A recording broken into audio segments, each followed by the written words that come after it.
Okay, so that was a bunch of extensionally defined examples. Now what I want to do in this little segment is look briefly at some intentionally defined examples. So if I give you an extensionally defined relation and I ask you whether it's symmetric or antisymmetric or transitive or any of that stuff, it's a matter of systematically going through and mechanically verifying whether or not the property is satisfied, right? And as we discovered in the last segment, that's not super easy, but it at least is well formed, right? And it's not a matter of deep thinking as much as it is a matter of just being careful and making sure you dot all the I's and cross all the T's.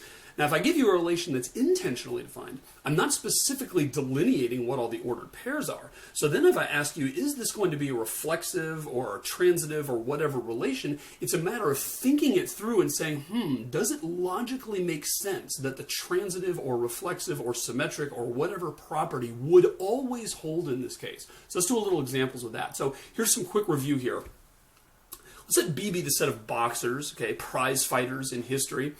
We have Ali, Frazier, Foreman, Tyson, Marciano, many others, Sugar Ray Leonard, right? There's all kinds of boxers that have fought in history, many of whom are sort of, unknown because they weren't that famous, never were ranked that highly or whatever. Now we're going to consider a number of relations on this set, a number of endo relations, and we're going to ask the question, is the relation one of these properties, right? So let's consider the relation has fought. So this is going to have an element in the relation for every ordered pair where one boxer fought another one, right? So Ali and Frazier fought each other, so they will be in there.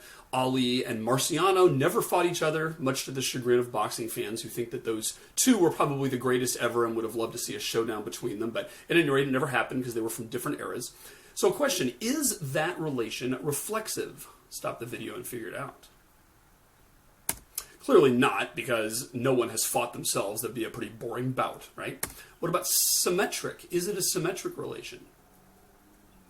Now that is true, because if Ali fought Foreman, then Foreman fought Ali, right? You can hardly be in the ring together and not both be fighting each other. So even though we're not listing all the ordered pairs here, it is nevertheless true just by basis of logic that this relation is bound to be symmetric. Okay, is it anti-symmetric? Clearly not, because for obvious reasons. What about transitive?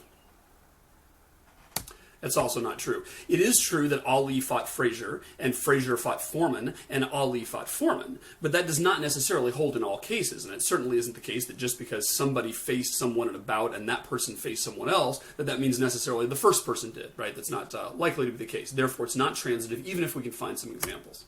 All right, next one. What about the relation has heard of? So has this boxer's reputation preceded themselves and, sort of gotten the ear of another boxer? Is that going to be reflexive? Definitely yes. If you haven't heard of yourself, then you probably are really punch drunk.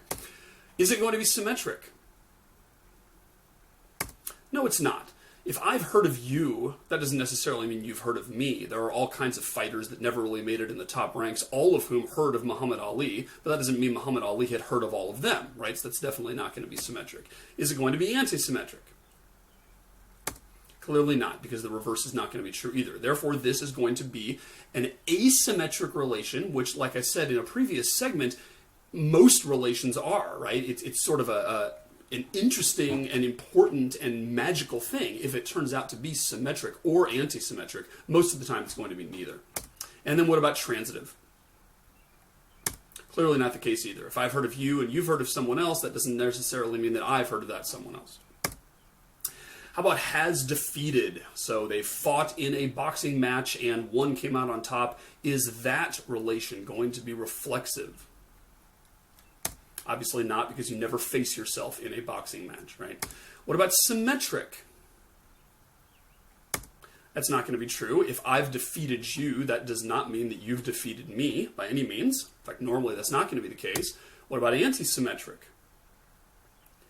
Now, you might think that this one would turn out to be true. It actually turns out not to be. And if you know anything about the history of boxing, you know, for instance, that Ali and Frazier fought 3 times, Frazier winning the first one, Ali winning the other 2. It certainly is not the case that 2 boxers, if they meet multiple times, they will have the same outcome every time. And that's just because, you know, different ones having a better day or in better shape or in a different stage in their career or whatever. So this is one that's neither symmetric nor anti-symmetric again. And then what about transitivity? That's clearly not going to be the case. Just because Ali beat Frazier and Frazier beat Foreman does not mean that Ali would beat Foreman. And in actual fact, that didn't happen. Foreman beat Frazier, and Frazier never beat Foreman, but Ali beat both. So transitivity is not going to hold there. So all 4 no's here, and that is in fact the case for most relations, right? Like I said, if you just pick your average Joe relation, it's not going to be any of these. But it is sort of a noteworthy property if it turns out to be one. All right, a couple more. How about is ranked higher than? Is that going to be reflexive? Clearly no, because you can't be ranked higher than yourself. What about symmetry? Is it going to be symmetric? Clearly not. If I'm ranked higher than you, that hardly means that you are going to be ranked higher than me. And by the way, if you don't know this, boxing rankings are just, they list kind of the top 10 boxers according to the experts, according to the sports writers, who's ranked 1 through 10, and that is a list which, can be proven wrong in the ring, but is nevertheless, sort of an established metric of where a boxer is in the business at a particular time. So is that going to be anti-symmetric? That is going to be true, right? If I'm ranked higher than you, that definitely implies you are not ranked higher than me. So unlike hasDefeated, this is something we can count on, and therefore this is going to be an anti-symmetric relation. And lastly, transitivity.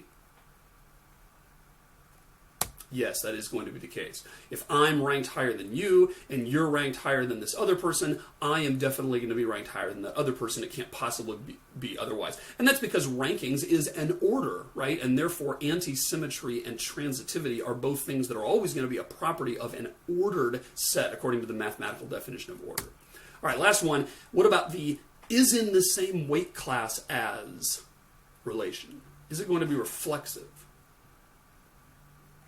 Yes, it is, because I am always going to be in the same weight class that I am. If I'm a heavyweight, then I'm a heavyweight. And if I'm a lightweight, then I'm a lightweight. It could hardly be otherwise, right? What about symmetry? Also true. If I'm in the same weight class as you, then you are going to be in the same weight class as me. It could hardly be the case that Ali is in the same weight class, heavyweight, as George Foreman, yet George Foreman is not in the same weight class as Ali. That could never happen by logic. Therefore, this is going to be a symmetric relation. Anti-symmetry? Clearly no, for obvious reasons. And then last one, is it going to be transitive? Yes, guaranteed. If I'm in the same weight class as you, and you're in the same weight class as someone else, then obviously I'm in the same weight class as that someone else, because that's simply what the weight class means. It means we're all belonging to the flyweight or welterweight or heavyweight. They have a bunch of different ones, depending on how much you weigh at weigh-in time.